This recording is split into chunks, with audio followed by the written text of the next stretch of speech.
Nagpapatrol, Ginger Conejero. Itinuturing na isa sa pinakamalaking tagumpay sa pagsulong ng gay rights ang pagpabor ng US Supreme Court sa same-sex marriage sa California. Kasama rito ang pagpapatibay ng mga benepisyo mula sa gobyerno para sa same-sex relationships.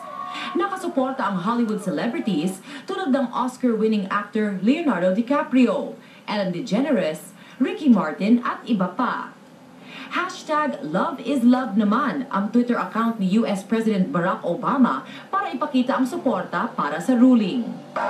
Kung may mga nagse-celebrate sa California, hindi rin magpapahuli ang tandem ni Bibi Gandang-Hari at John Lapus na ipinagdiriwang ang mas lumalawak na pananaw ng ibang kultura sa LGBT community sa upcoming comedy concert na The Beauty and the Sweet sa July 2 at 3. I'm happy about this. I think we've taken the first step.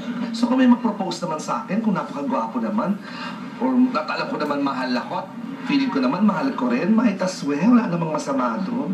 Sayang naman yung ganda ko, di ba?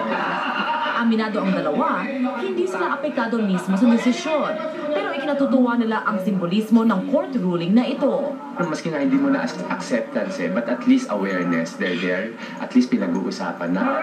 Umaasa rin ang dalawa, darating ang araw na mabubuhay ang debate tungkol sa mga karapatan ng LGBT community dito sa bansa. Ginger Conejero, Patrol ng Pilipino.